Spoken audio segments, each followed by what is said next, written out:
kembali lagi di video saya. Pada kali ini saya akan menjelaskan materi dalam mata kuliah Sistem Informasi Manajemen Proyek 1 dengan judul Keahlian Teknologi Sehari-hari. Selamat menonton! Nah, di dalam sebuah teknologi, khususnya di dalam sebuah komputer, dia pasti mempunyai sistem operasi. Nah, sistem operasi itu dia merupakan perangkat lunak sistem yang bertugas untuk melakukan kontrol dan memanage perangkat keras serta operasi-operasi dasar sistem, termasuk menjalankan perangkat lunak aplikasi seperti program-program pengolah kata dan perambahan web. Nah, macam-macam dari sistem operasi sendiri, ada Microsoft Windows, ada Mac OS 10, ada Unix, ada Linux, ada Chrome OS, dan masih banyak lagi sistem operasi yang sudah ada dan sudah berkembang sampai sekarang ini. Nah, bagaimana cara menemukan sistem operasi dan versinya di dalam komputer? Nah, pertama kita buka library dalam sebuah komputer, lalu kita pilih yang komputer PC, lalu kita klik kanan pada sebuah mouse, lalu kita pilih yang property. Nah, setelah kita klik property, maka dia akan muncul seperti ini. Nah, di sini di laptop saya dia memakai sistem operasi Microsoft Windows dengan versi 10. Nah, lalu selanjutnya pembaruan sistem operasi. Pasti sebuah sistem operasi mengalami pembaruan secara terus-menerus. Nah, tujuan dari pembaruan dari sistem operasi ini, khususnya Windows, dia untuk menyempurnakan program dari sistem operasi untuk menghindari layar biru atau blue screen, crash program, kompatibilitas akses program dengan pihak Microsoft ataupun program lain, security atau keamanan yang sebelumnya terdapat bug atau celah yang dapat menjadikan dapat mudah ditutupi dengan oleh virus, trojan, ataupun malware yang terselip dengan tidak sengaja saat Anda berselancar di internet. Nah, untuk mengetahui apakah sistem operasi kita terdapat pembaruan atau tidak, kita klik di pencarian search bar yang ada di sebelah start.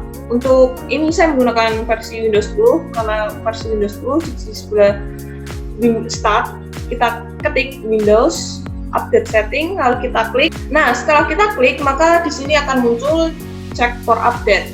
Jika ada terdapat update, maka kita harus mengupdate-nya sistem operasi tersebut. Jika tidak, maka ya kita tidak perlu update-nya karena sudah paling baru, sistem operasi yang paling baru. Nah, lalu selanjutnya di dalam sebuah komputer juga pasti akan mempunyai sebuah perangkat lunak aplikasi. Sebagai seorang manajer dan profesional, kita harus memikirkan perangkat lunak aplikasi mana yang akan kita gunakan untuk menyelesaikan tugas-tugas yang ada. Nah, kebanyakan organisasi memiliki jaringan yang terhubung dengan komputer mikro para karyawan, virus komputer, dan ancaman lain yang dapat menyebar dengan cepat. Untuk identifikasi perangkat lunak aplikasi, terdapat identifikasi perangkat lunak aplikasi untuk memantau perubahan-perubahan suatu dokumen. Misalnya ada Microsoft Word ketika 2 atau lebih orang mengerjakan pada dokumen yang sama. Nah, untuk identifikasi perangkat lunak aplikasi sendiri, khususnya di aplikasi Microsoft Word, kita dapat klik pada bar review, lalu pilih yang track change, lalu kita klik. Nah, di dalam sebuah perangkat lunak aplikasi, dia juga pasti memiliki pembaruan seperti sistem operasi. Nah, untuk mengecek apakah terdapat pembaruan atau tidak, ini saya menggunakan perangkat aplikasi Microsoft Word. Di sini kita klik pada file. Nah, setelah kita klik, maka kita pilih akun. Setelah kita pilih akun, maka akan muncul di sini Office Update. Jika terdapat update, kita harus mengupdate perangkat lunak tersebut. Nah, perangkat lunak aplikasi ini juga diperbarui dengan tujuan untuk meningkatkan efisiensi operasional dari aplikasi tersebut. Nah, perlindungan kata sandi. Di dalam sebuah aplikasi, kita pasti membutuhkan kata sandi untuk melindungi dokumen-dokumen atau data-data yang terdapat di dalam aplikasi tersebut. Nah, tujuannya untuk apa? Yang pertama, untuk melindungi lembar kerja Excel, dokumen Word, dan presentasi PowerPoint ketika sedang disertakan di email ataupun untuk menghindari jatuhnya kepada tangan yang salah atau dicuri oleh hacker. Lalu, tujuan yang kedua adalah untuk melindungi lembar kerja Excel, dokumen Word, dan presentasi PowerPoint dari modifikasi yang dilakukan oleh pihak yang tidak diberikan otoritas oleh pemilik dokumen ataupun lembar kerja tersebut. Nah, untuk melakukan perlindungan kata sandi, kita dapat klik tadi file, lalu kita pilih info. Nah, di dalam info sendiri di sini terdapat protect dokumen. Di dalam protect dokumen ini kita dapat klik di sini, maka setelah kita klik kita dapat mengatur kata sandi untuk dokumen yang kita buat di situ. Nah, selanjutnya virus dan spyware. Di dalam sebuah komputer pasti kita tidak luput dari sebuah virus dan spyware. Virus sendiri dia merupakan program komputer yang dapat menggandakan ataupun menyalin dirinya sendiri dan menyebar dengan cara menyisipkan salinan dirinya di dalam program ataupun dokumen lain. Sedangkan spyware dia merupakan software atau perangkat lunak yang dapat menginstal untuk dirinya sendiri dalam sistem komputer suri data ataupun untuk memantau pengguna komputer tersebut. Nah, spyware berbeda dengan virus ataupun worm. Jika virus untuk merusak sistem, sedangkan spyware dia tidak merusak sistem. Nah, dia hanya sering memakai bandwidth internet kita seperti munculnya pop-up dalam bentuk iklan, tentu saja membuat koneksi internet kita semakin melambat. Nah, lalu selanjutnya proteksi. Untuk proteksi sendiri terdapat proteksi komersial dan proteksi gratis. Untuk proteksi komersial sendiri ada Norton, MacArt. Dia merupakan dua vendor peranti lunak antivirus dan anti spyware yang digunakan secara luas. Tetapi produk ini hanya dibeli dengan secara terbatas, misalnya dengan membayar tahunan dan lain-lain. Nah, selain itu Microsoft juga menyediakan anti spyware secara cuma-cuma bagi pengguna Windows OS. Tetapi ya seperti itu, kita harus membeli Microsoft Office itu sendiri agar kita dapat menikmati anti spyware yang disediakan oleh Microsoft. Lalu proteksi gratis. Untuk proteksi gratis sendiri yang menyediakan ada Grisoft. Dia menawarkan aplikasi antivirus dan anti spyware yang gratis maupun komersial. Nah, nama peranti lunak dari Grisoft adalah AVG. Selain Grisoft ada juga Adware. Dia juga merupakan aplikasi anti spyware yang terkenal dan bisa didapatkan secara cuma-cuma. Selanjutnya email. Email sangat mudah digunakan dan penting dalam komunikasi bisnis. Tetapi hanya sedikit pengguna yang memanfaatkan semua fitur aplikasi email mereka sehingga tidak menggunakan seluruh potensi email mereka sendiri. Nah, implikasi email di dalam tempat kerja. Email melewati banyak server di perjalanannya dari pengirim ke penerima.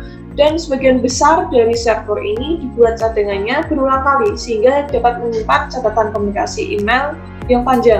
Nah, hal ini merupakan salah satu alasan mengapa jaringan dapat diandalkan, karena jaringan memiliki cadangan sehingga dapat cepat pulih dari masalah dan mengirimkan ulang komunikasi yang hilang.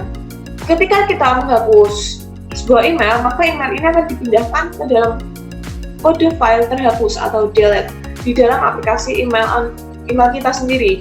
Nah, tetapi kita juga harus menghapus email dari folder file delete tersebut untuk mengeluarkannya dari komputer kita.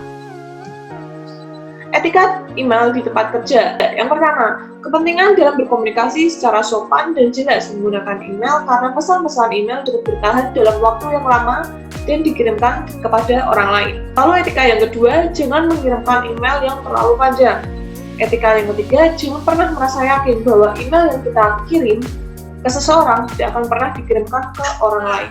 Di video kali ini saya akan menjelaskan tentang proyek 2 karena kemarin tadi sudah proyek 1, sekarang proyek 2 dengan judul proyek web atau HTML menggunakan Microsoft Frontpage. Selamat nonton.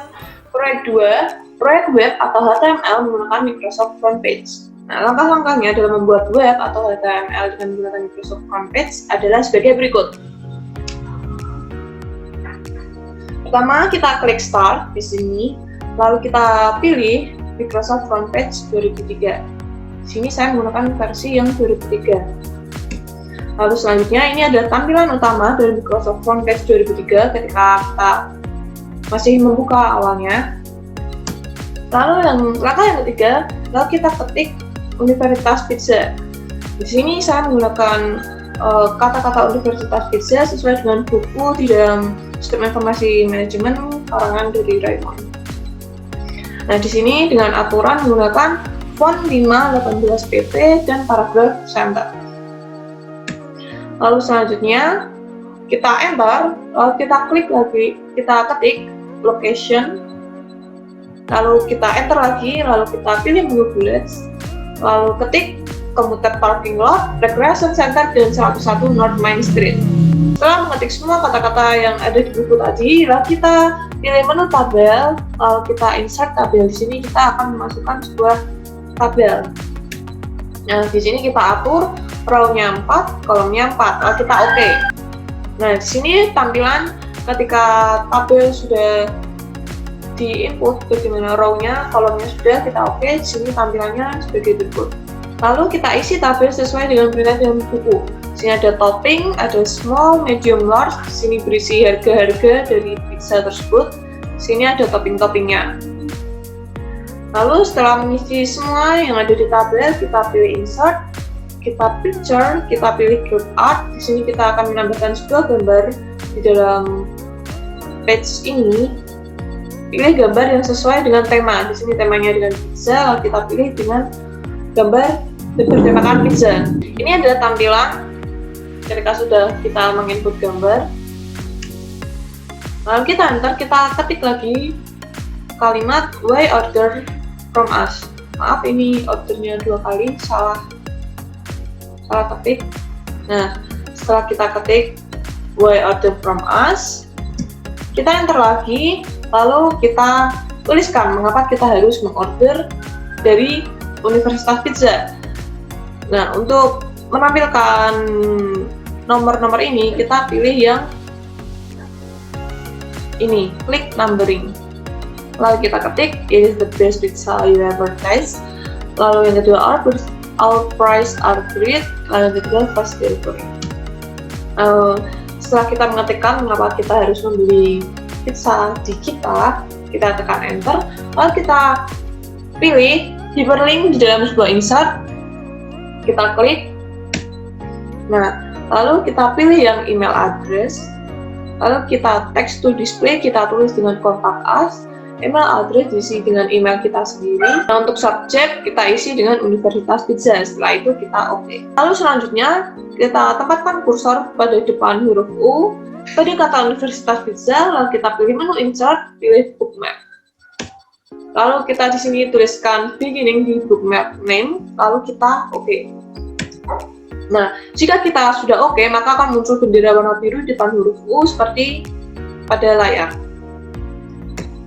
Nah, lalu selanjutnya kita pilih menu insert, lalu hyperlink, lalu kemudian pilih place in this document, lalu kita text to display-nya kita ketik link to my school, lalu kita pilih yang beginning, lalu kita OK. Lalu untuk di bawahnya lagi kita enter, lalu kita pilih menu insert lagi, hyperlink, lalu pilih existing file or web page, lalu kita isi text to display-nya link to my school. Lalu kita pilih yang new page 1 HTML. Lalu kita OK. Nah, setelah kita hyperlink tadi, kita hyperlink lagi, kita enter lagi, pilih menu insert, lalu kita hyperlink, tapi di sini kita pakai place in document dan isi text to display-nya go to top of page. Lalu kita pilih beginning, kita OK. Nah, di sini akan seperti ini, contact us akan berwarna biru, link to my school akan berwarna biru, go to top of page akan berwarna biru. Nah, untuk melihat hasil dari proyek web atau HTML yang sudah kita buat tadi, kita dapat mengklik preview untuk melihatnya.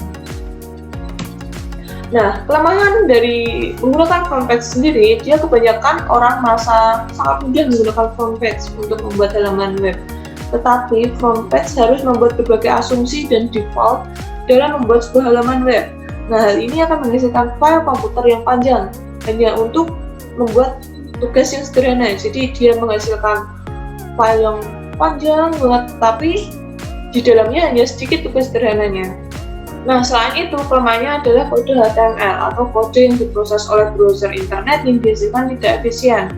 Menggunakannya sulit. Komputer dan perangkat lunak harus di-download untuk mencari aplikasinya.